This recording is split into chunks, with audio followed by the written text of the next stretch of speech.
चलिए आज का मॉड्यूल डिस्कशन स्टार्ट करते हैं। सबसे पहले लेते हैं अभिषेक का, इन्होंने सबसे ज्यादा नंबर और डाउट पूछा है, ठीक है। तो इसका लेते हैं, इसी में से बहुत सारे बच्चों का डाउट क्लियर हो जाएगा, फिर एक एक करके सबका ले लेंगे। क्वेश्चन नंबर 4 इसका डाउट है। क्या भाई क्वेश्चन नंबर 4? क्वेश्चन नंबर 4 में बोला है ए कॉन्ट्रैक्टाइल मिड बॉडी। ये बोला गया है उस कॉन्ट्रैक्टाइल रिंग के बारे में जो एक्टिन और मायोसिन का बना होता था। जो एक्टिन और मायोसिन का कॉन्ट्रैक्टाइल रिंग बनता था, ये सेल था, उसके एकदम इक्वेटर पे ऐसे रिंग बनता था। ये उसी के बारे में बोला गया, क्योंकि ये मिड पे बनता है इक्वेटर पे, इसलिए इसको बोला गया है कॉन्ट्रैक्टाइल मिड बॉडी, ठीक है।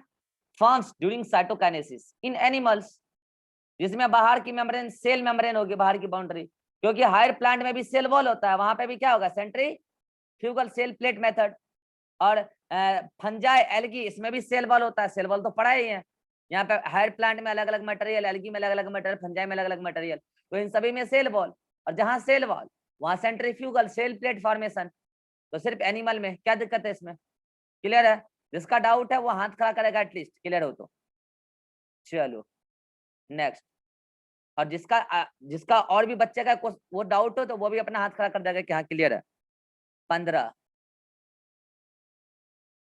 ये क्वेश्चन अच्छा है वैसे। इस क्वेश्चन पर बेस्ड कल एक क्वेश्चन हम लोग किए भी थे, ठीक है। वो याद करो, कल प्रीवियस वाले में एक डाउट जो पूछा गया था, how many chromosome cell be present. पहली बात तो बोला है क्रोमोसोम, अंडरलाइन करो। How many chromosome cell be present in diploid cell. तो डिप्लॉयड सेल में पूछा गया है, डिप्लॉयड सेल में पूछा गया है, होल्ड करो। एट माइटोटिक एनाफेज, वो भी ऐसे डिप्लॉयड सेल जो एनाफेज के दौरान है, मतलब वो सेल अभी एनाफेज में है, ठीक है।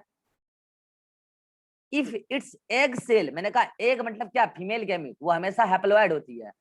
यानी कि बोल रहा है कि अगर एग सेल के पास 10 क्रोमोसोम है, नंबर दे दिया है कि n इज टू 10, तो ऐसा डिप्लॉयड सेल जो एनाफेज में है।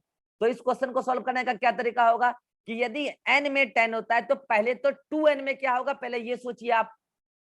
बोले किसका डाउट है? अभिषेक बोलो। अगर n में 10 होगा तो 2n में क्या होगा?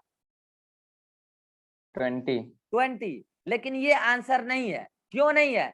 क्वेश्चन में पूछा है ऐसा डिप्लॉयड सेल जो माइटोटिक एनाफेज में है, और एनाफेज में सेंट्रोमियर का स्प्लिटिंग हो जाता है, और वहां ईच क्रोमेटिड क्रोमोसोम कहलाने लगती है। तो वहां पे 20 से कितना हो जाएगा क्रोमेटिड जो क्रोमोसोम कहलाएगी? 40। तो 4n हो जाएगा। एक्चुअल में 4n टू 40 होगा, लेकिन ये सेल डिप्लॉयड ही अभी कहला रही है, डिप्लॉयड सेल एट एनाफेज। सुनना मेरी बात, डिप्लॉयड सेल एट एनाफेज।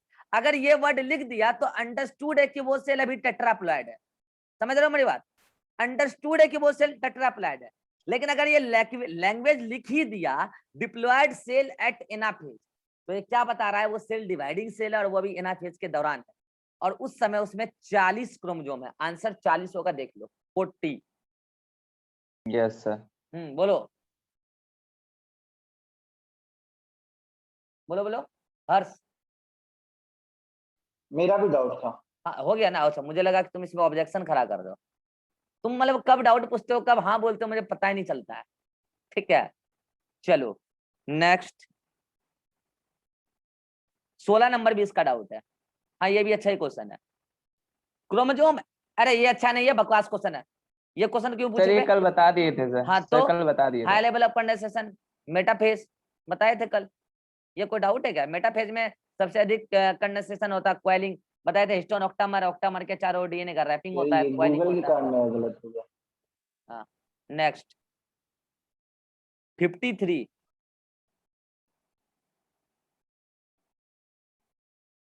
ये रहा 53। अरे सुना ना, ये 53 ना मियोसिस का क्वेश्चन हम गलती से दे दिए हैं, देखे नहीं थे। ये मियोसिस का क्वेश्चन है, मियोसिस पढ़ेंगे तब होगा। ये गलती से दे दिए थे। नेक्स्ट 67। ये रहा 67। क्या है 67 में?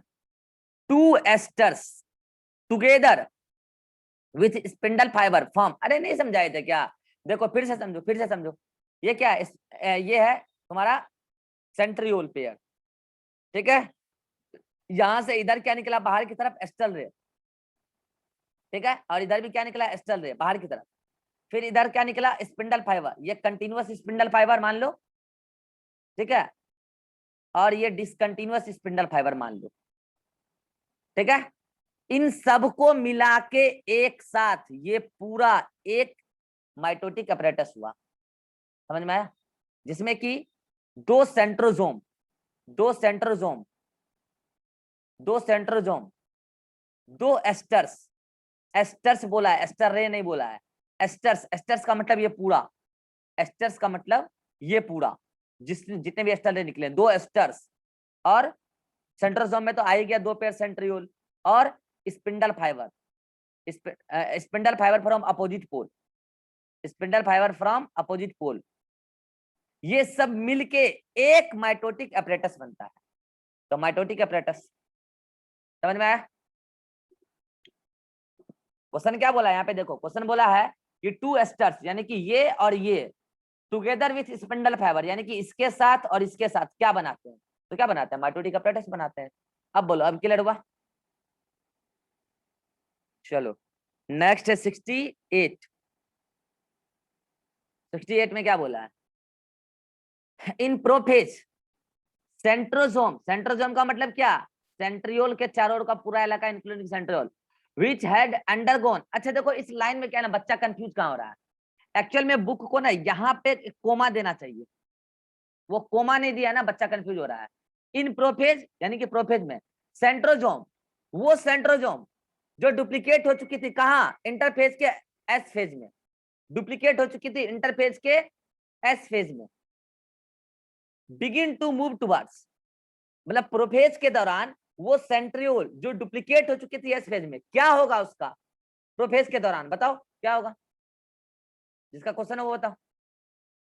अरे सेंट्रियोल डुप्लीकेशन एस फेज में, प्रोफेज के दौरान उस सेंट्रियोल का क्या होगा जो डुप्लीकेट हुई है, अरे अपोजिट पोल पे जाएंगे जब वहां पे अपोजिट पोल पे जाएगा, हाँ, यस। तो इसमें क्या दिक्कत है, देख लो opposite pole of the cell, same pole sir नहीं, इसका third option sir, one one two, अच्छा ये बोल रहा है कि एक इक्वेटर की तरफ जाएगा और एक जाएगा अनदर पोल की तरफ, मतलब ऐसा है कि मतलब मान लो ये जहां पे बना तो एक चला गया एक पोल की तरफ और एक इक्वेटर की तरफ आके रुक जाएगा, ऐसा थोड़ी है। हाँ ऐसा होता है कि इक्वेटर की तरफ आके रुक गया तो बोल देते इक्वेटर की तरफ जा रहा है। अरे उसका फाइनल डेस्टिनेशन देखोगे ना, वो फाइनल डेस्टिनेशन कहाँ जा रहा है, इक्वेटर को क्रॉस करके वो पहुंच जाएगा अपोजिट पोल पे, तो ये ऑप्शन सही नहीं होगा। इक्वेटर यहाँ लिखा ना सेंटर, ये गलत होगा, सेंटर की तरफ नहीं जा रहा, वो पोल की तरफ जा रहा है। क्लियर है अब, यस सर।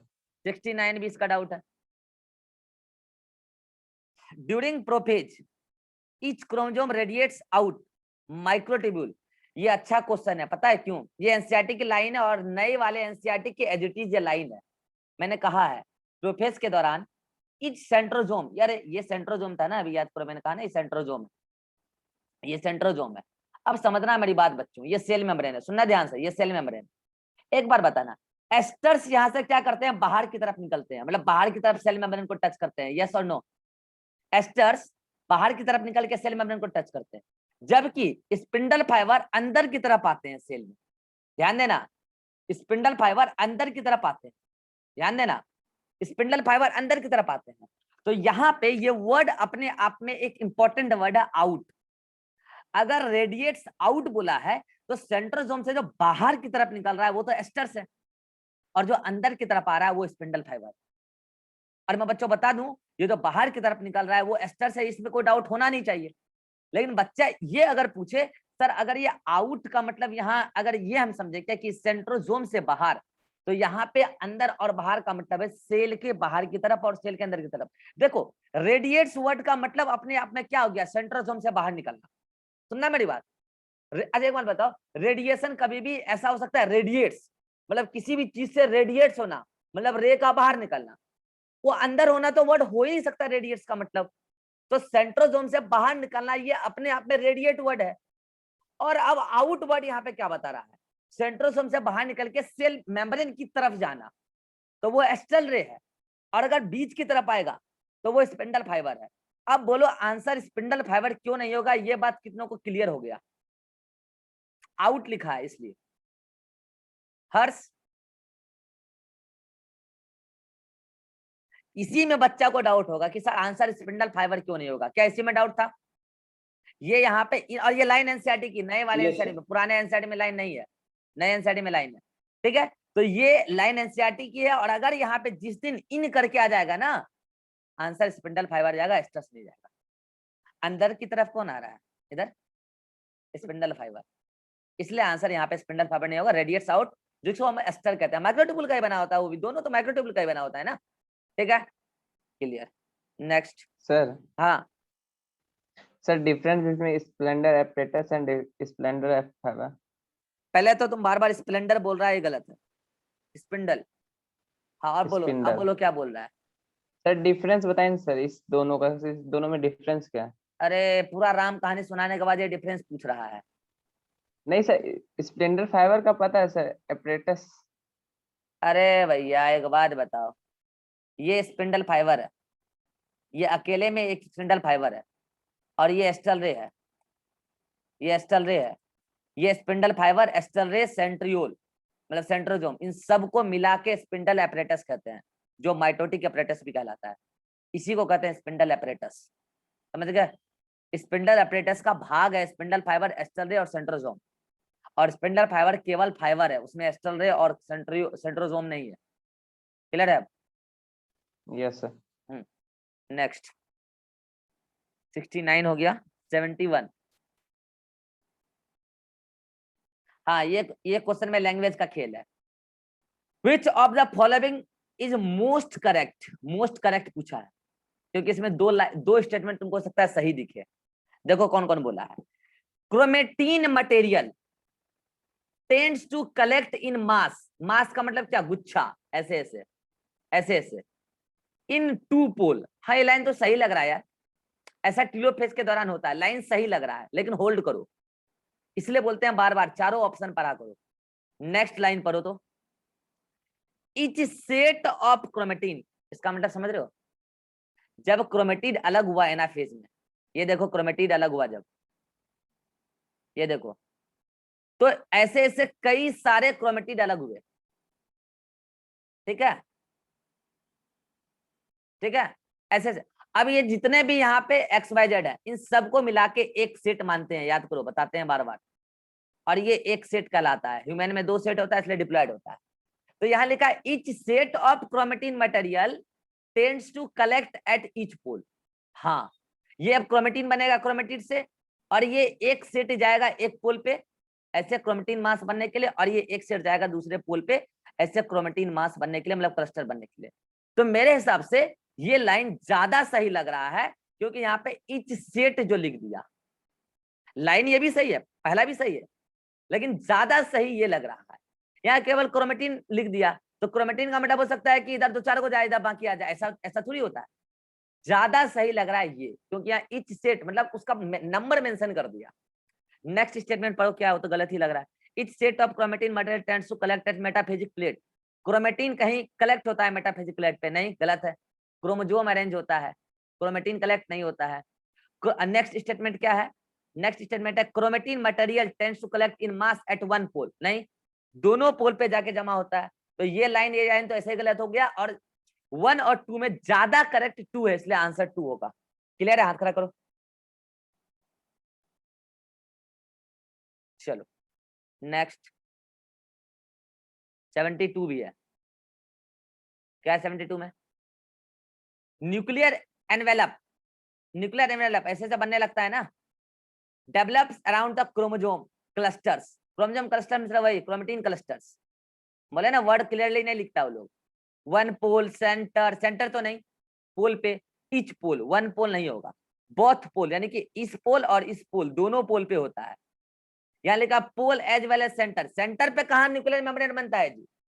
अच्छा बताओ, यहाँ पे क्या बोला? Nuclear membrane develops around chromosome cluster. तो जाहिर सी बात है कि ये बात टीलोफेज की हो रही है, ये तुमको समझना पड़ेगा कि ये बात टीलोफेज की है, और टीलोफेज के दौरान दोनों पोल पे ऐसा काम होता है, इक्वेटर पे नहीं होता है, सेंटर पे नहीं होता है। तो आंसर क्या होगा? Each pole. बोलो क्लियर है? अरे क्लियर है। नेक्स्ट एक्सरसाइज 2 में आ जाओ। एक्सरसाइज 2 में 2, एक्सरसाइज 2 में 2, एक्सरसाइज 3 में आ गए क्या?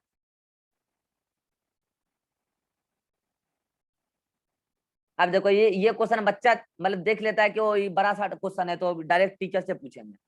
मतलब क्वेश्चन देखा बड़ा, डायरेक्ट टीचर बताएगा पैसा देवे किए हैं, इसका मतलब ये थोड़ी होता है भैया आप बड़ा क्वेश्चन देखे आप टीचर से पूछोगे, टीचर तो बता ही देगा। आप बनाओ ना, ऐसा बड़ा क्वेश्चन देखा बच्चा डायरेक्ट तो सर से पूछेंगे, ये थोड़ी होता है। गिवन बिलो इस schematic breakup of the phases या स्टेज ऑफ सेल साइकिल, मतलब ये डायग्राम सेल साइकिल का, सीधा यूं समझो। अब पहले तो इसमें आप ए बी सी डी सब भर लो, ठीक है।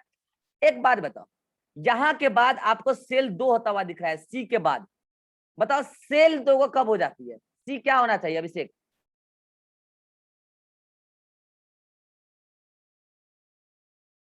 जी naught. G not.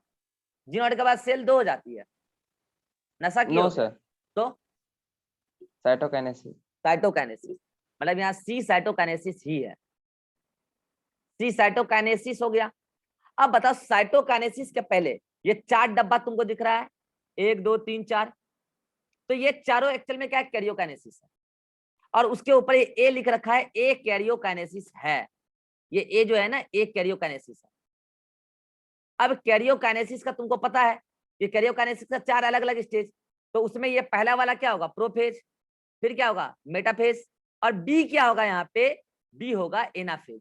Prophase, metaphase, anaphase, और ये क्या होगा? टीलोफेज बी के बाद। तो बी क्या है यहाँ पे? बी है एनाफेज। सारे कॉलम भरो ना तुम तो। आप समझो, जब साइटोकाइनेसिस कंप्लीट होगा तो जाहिर सी बात है कि यहाँ पे सेल अभी कुछ बाहर निकल गया तो ये जी नॉट है, जो अंदर कंटिन्यू होगा वो G1 है। G1 के बाद ये डी क्या आएगा? एस पेज आएगा, और उसके बाद ये G2 आएगा, G2 के बाद फिर से वो कैरियोकाइनेसिस में एंटर करेगा। तो आप देख लो यहाँ पे मैच मिला के कौन सा मैच सही खा रहा है। ए को ये बोल रहा है साइटोकाइनेसिस, नहीं ए कैरियोकाइनेसिस है, गलत। बी, बी कहाँ है? बी को बोल रहा है मेटाफेज, नहीं बी तो एनाफेज है। सी, सी को कह रहा है कैरियोकाइनेसिस, नहीं सी तो साइटोकाइनेसिस है। डी को कह रहा है सिंथेटिक फेज, वही तो एस फेज है। आंसर बोलो, समझ में आया?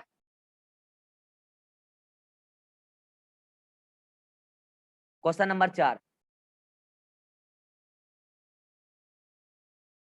अरे यार ये डायग्राम क्यों पूछ रहे हो? ये एनसीईआरटी का डायग्राम है, हम डायग्राम पहचाना सिखा चुके हैं। अच्छा एक बात बताओ, ये वाला डायग्राम और इसके बगल में मैं एक डायग्राम बना रहा हूँ, ध्यान से देखना। यहाँ पे वो सब कुछ है जो भी है, एपरेटस वगैरह, और ये इक्वेटर था। अभी मैंने अगर उसको ऐसे दिखाया, ध्यान से देखना, ध्यान से देखना मैं क्या कर रहा हूँ। अगर मैंने ऐसे दिखाया तो पता है ये डायग्राम ना अर्ली एनाफेज का है, जो मैंने बनाया अर्ली एनाफेज का है। इसमें देखो इस वाले डायग्राम में जो ए यहाँ दे रखा है, ये पहुंच चुका है पोल के पास, देख रहे हो यहाँ। लेकिन अभी सेंट्रियोल वगैरह सब दिख रहा है ना, एक्सटर्नल वगैरह दिख रहा है ना, मतलब ये लेट एनाफेज का है, लेट एनाफेज का है। तो डायग्राम ये लेट एनाफेज का है, तुमको पहचानने सीखना होगा, हम सिखाए थे, वीडियो भी दिखाए थे इसीलिए कि ये क्रोमेटिन पहुंच चुका है पोल पे।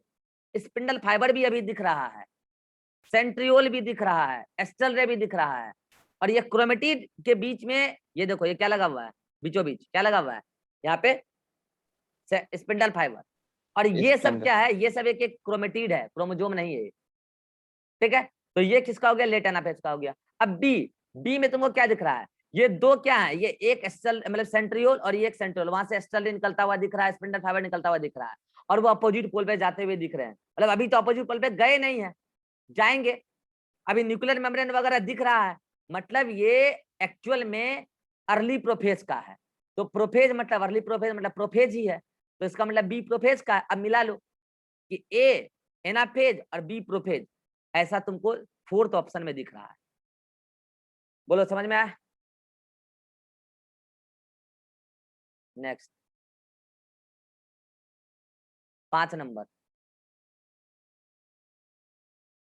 क्या है इसमें? Select the correct option with respect to mitosis.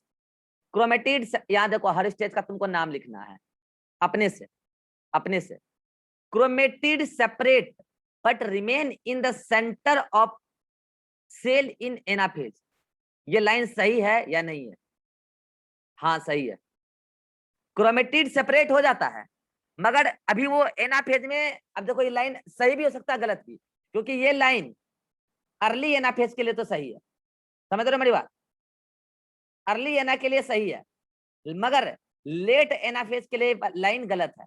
तो होल्ड करो, इस लाइन को भी होल्ड करो, सही है गलत बाद में देखेंगे। अगर कोई और तीनों लाइन गलत होगा तो इसको सही मान लेंगे, अगर कोई इससे भी ज्यादा सही लाइन मिल गया तो वो सही होगा।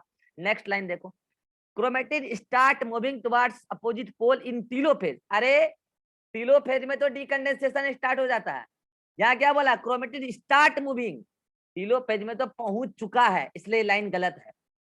Next, Golgi complex and endoplasmic reticulum are still visible at end of prophase. नहीं, एंड ऑफ प्रोफेज मतलब लेट प्रोफेज, वहां विजिबल नहीं होगा, वहां तो वो इनविजिबल होगा, गायब हो चुका होगा लेट प्रोफेज में। Chromosome move to spindle equator. Spindle equator मतलब समझते हो? ये सेल है, ये सेंट्रियोल, सेंट्रल पेयर, वहां से निकल रहा है ये स्पिंडल। तो स्पिंडल इक्वेटर का मतलब क्या? ये डायरेक्शन, ये डायरेक्शन स्पिंडल इक्वेटर का मतलब इक्वेटर, स्पिंडल का वो एंड जो इक्वेटर की तरफ है, कहने का मतलब ये है। ठीक है, तो chromosome move to spindle equator and इसका मतलब इक्वेटर ही है, लिख लो। And get align along equatorial plate in metaphase. ये लाइन बिल्कुल सही लग रही है, क्योंकि ये लाइन बिल्कुल सही लग रही है इसलिए अब हम इस लाइन को सही नहीं मानेंगे। अदरवाइज चूंकि इस लाइन में लिखा तो नहीं ये एनाफेज है या लेट एनाफेज है, मगर ये अर्ली एनाफेज के लिए सही है क्योंकि वह सेंट्रोसोम स्प्लिट हो जाता है लेकिन वो इक्वेटर पे ही रहता है। अभी तो आप वो लेट एनाफेज में जाता हुआ दिखेगा, तो लाइन अर्ली एनाफेज के लिए सही हो जाता है, लेकिन लेट एनाफेज के सही नहीं होता है। तो ये लाइन गलत भी है सही भी है। तो अब यहाँ पे जब उससे ज्यादा सही लाइन हमको मिल गया तो ये चूज क्यों ना करें? तो ये आंसर है। बोलो समझ में आया?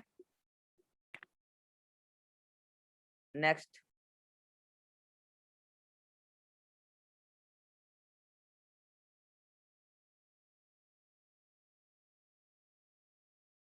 इलेवन।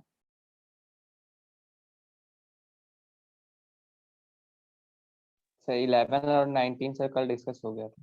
11-19 कल डिस्कस हो गया था ना? हाँ हो गया था। 11-19 कल हो गया था।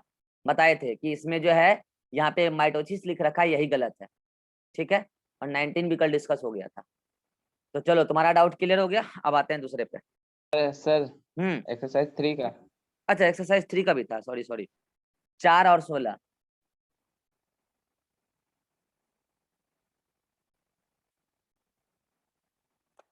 क्या है भैया?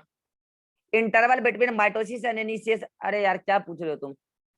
ये जीवन एस, G2 एम फेज, फिर जीवन, यही सेल साइकिल है। अब बोला इंटरवल मतलब ब्रेक बिटवीन माइटोसिस मतलब एम और इनिशिएशन ऑफ डीएनए रेप्लिकेशन यहाँ, तो इन दोनों के बीच का ब्रेक कौन है बताओ देख के? G2। यही तो गलत सोच रहे हो। अगर हम ऐसा बोलते हैं ना, सुनना ध्यान से, यहाँ गति मतलब डायरेक्शन सेल साइकिल की ये मानी जाएगी इस क्वेश्चन में। अगर हम ऐसा कहते हैं ना interval between S phase and M phase, तब तुम ये मानते कि सेल एस से एम में जा रही है, तब तुम्हारा आंसर G2 होता। ये बात कितनों को समझ में? यहाँ खड़ा करो। क्वेश्चन में ये नहीं लिखा है कि एस से एम के बीच में, लिखा है एम से एस के बीच में, एम से एस के बीच में लिखा है, इसलिए आप मानोगे कि सेल एम से एस में जा रही है, उसके बीच का इंटरवल क्या है? जीवन है। अभिषेक नया, पहले तुम साउंड ऑन करो अभिषेक। Yes sir. तुम जितना ज्यादा सीरियस होकर क्वेश्चन को देखते हो ना, इतना ज्यादा सीरियस होने की आवश्यकता है ही नहीं। तुम इतना ज्यादा सीरियस हो जाते हो जैसे लगता है कि मतलब कि अब एमबीबीएस नहीं पढ़ लोगे, एमबीबीएस नहीं पढ़ लोगे। कूल होके देखो यहाँ पे, इतना ज्यादा सीरियस होकर पढ़ाई करने का होता भी नहीं है, और इतना ज्यादा सीरियस होकर उसी को फोकस करना पड़ता है जो कभी कभी पढ़ाई करते हैं। रेगुलर पढ़ाई करने वालों को इतना फोकस करने की आवश्यकता नहीं होती है, आदत में आ जाता है, ये बात ध्यान रखो। ठीक है, बहुत ज्यादा सीरियसनेस तुम्हारे में दिखता है जब तुम कोई भी चीज सुन रहे होते हो, पढ़ाई में भी देखते हैं। ठीक है, तो एक क्वेश्चन में पूछा गया एम और एस के बीच में जीवन, अगर हम बोलते हैं एस और एम के बीच में तब आंसर G2 होता है। क्लियर? 16 नंबर भी डाउट है इसमें, देख लो इसमें भी। In which of the following stage of mitosis chromosomes are most condensed. अब भाई मोस्ट कंडेंस्ड कहाँ होता है? मेटाफेज में, मगर वो नाम लिख के नहीं दिया है डायरेक्ट, तो मेटाफेज का हो सकता है फीचर दिया होगा, चेक करो। Stage between between the stage of cell plate formation, ये क्या है? जल्दी बोलो, जल्दी बोलो, ये क्या है अभिषेक? कौन सा स्टेज है ये?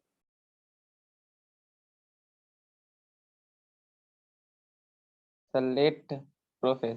पागल हो गए हो क्या? सेल प्लेट फॉर्मेशन बोला मतलब साइटोकाइनेसिस। वो अलग बात है कि साइटोकाइनेसिस स्टार्ट कब होता है तो बोलते हैं लेट एनाफेज में, लेकिन है तो वो साइटोकाइनेसिस, बेवकूफ। And stage of DNA replication, ये कहाँ होता है? Sir S phase. S phase.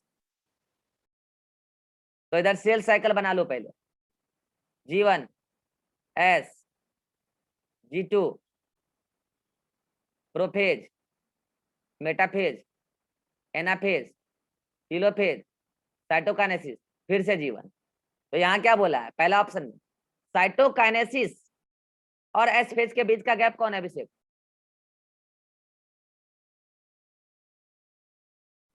अभिषेक, yes sir.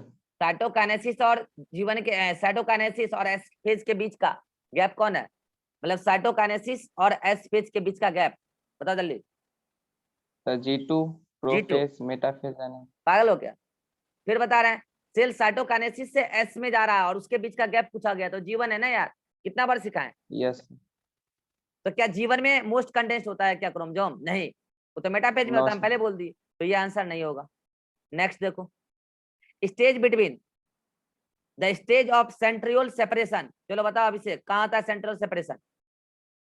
Sir late prophase में sir. Prophase. And splitting of centromere, ये कहाँ होता है जल्दी बताओ? Sir anaphase. एनाफेज। अब ये डायग्राम देख के बताओ, एनाफेज प्रोफेज और एनाफेज के बीच का गैप? Sir metaphase. मेटाफेज। क्या यही आंसर है? यही आंसर है, लेकिन और ऑप्शन चेक करो, और ऑप्शन चेक करो। Stage between the stage of DNA replication कब होता है? डीएनए रेप्लिकेशन जल्दी बताओ? S phase. S phase. And stage of initiation of condensation of chromatin, ये कब होता है जल्दी बताओ?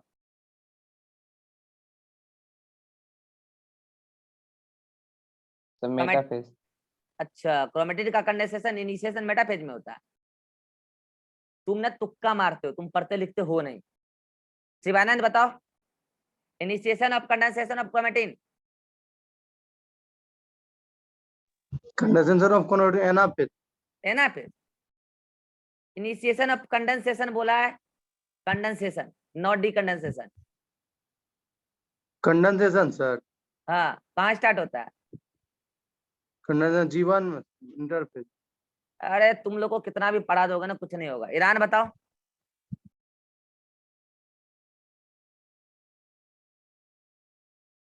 इरहान, सर प्रोफेज में सर। तुम शांत रहो। इरहान, यस सर। हाँ आंसर बताओ यहाँ। प्रोफेज में, प्रोफेज प्रोफेज। नहीं सर, प्रोफेज नहीं? Early early. हाँ ठीक है, प्रोफेज मतलब अर्ली, जो भी है प्रोफेज। तुम लोग को इतना नहीं पता है, तुम रे अभिषेक तुम तो भयानक टाइम पास करते हो, तुमको तो हम पहचान चुके हैं, तुम बहुत बड़ा बड़ा बात करते हो केवल। एस फेज और प्रोफेज के बीच में गैप बताओ देख के। एस फेज और प्रोफेज के बीच में गैप बताओ देख के जल्दी। अभिषेक, G2। G2। G2। क्या G2 आंसर है? नहीं, क्योंकि मोस्ट कंडेंस तो मेटाफेज में पाया जाता है, तो ये भी आंसर नहीं है। Next, stage between stage of metaphasic plate, metaphasic plate कहाँ बनता है जल्दी बताओ? अभिषेक, साउंड ऑन करके बोलो। अभिषेक, अभिषेक तुम साउंड ऑन करके पहले बोलो। देखो लड़का सर साउंड ऑन साउंड किया ऑन नहीं नहीं और हो रहा। ऑन नहीं था, अब हुआ है ऑन। ठीक है, Yes, sir. कहाँ होता है जल्दी बताओ। And anaphase. अरे हम ना तुम्हारे गार्जियन से आज बात कर लेंगे। तुम ना माइक ऑन करो, पहले माइक ऑन करो। तुम जो ये बहाना बनाते हो ना, तुम्हारे जैसे बच्चा को ना हम डिसेक्शन करते हैं ऑफलाइन क्लास में। तुम्हारे जैसे बच्चा को ना हम डिसेक्शन करते हैं ऑफलाइन क्लास में। हमको ना बहानेवार बच्चा को घसीटने में बहुत मजा आता है, क्योंकि घसीटने से दो ही बात होता है, या तो पढ़ाई स्टार्ट कर देता है या तो वो भाग जाता है। तुम बड़ा भयानक बहानेबाज हो। तुमको ये नहीं पता है कि मेटाफेजिक प्लेट नाम लिख रखा है, मेटाफेज में बनता है, पढ़ता लिखता है नहीं। And stage of डीकंडेंसेशन of chromosome, ये कहाँ होता है ये बता दो। डीकंडेंसेशन, हाँ, Telophase. टीलोफेज। तो टीलोफेज और मेटाफेज के बीच का स्टेज क्या होगा, मतलब मेटाफेज और टीलोफेज के बीच का? Anaphase. एनाफेज। तो क्या एनाफेज में क्रोमेटिड मतलब कि मैक्सिमम कंडेंसेशन होता है? नहीं, मेटाफेज में। ये बात सिखा चुके हैं, इसलिए ये भी आंसर नहीं होगा, आंसर इज 2। ये क्वेश्चन में सोचना था और ऐसे ही सोचना था, और ये वही सोच सकता है जिसको पूरे सेल साइकिल का ज्ञान हो, नहीं तो टाइम पास बच्चों के लिए क्वेश्चन है ही नहीं। ठीक है, तो तुम्हारा सारा डाउट क्लियर हो गया है। अगर तुम दूसरे का डाउट सुनना चाहते हो तो नई मीटिंग में आना, इस मीटिंग का 5 मिनट बचा है। ठीक है, तो नए सर मीटिंग मेरा भी क्लियर हो गया। तुम्हारा ऑल डाउट क्लियर हो गया? हाँ। झूठ बोल रहे हो? 3 था सर मेरा, 3 था मेरा। देख लेते हैं, देख लेते हैं। अच्छा, सर 3 ही doubt है। पिकोग्राम बताएं क्या अभी? 1 मिनट रुको। 4, 16 और 53। हाँ, तुम्हारा डाउट हो गया होगा क्लियर इरहान। नहीं, वो अभी बता देंगे, वो अभी क्वेश्चन बनाएंगे। तुम्हारा डाउट लेंगे अभी, रुको ना, सबका लेंगे। ठीक है, जिसका डाउट हो चुका हो जा सकता है, नहीं तो अगर वो दूसरे का डाउट सुनने में इंटरेस्टेड है तो आ सकता है मीटिंग में। नया मीटिंग क्रिएट करते हैं, ये मीटिंग का टाइम ओवर हो चुका है।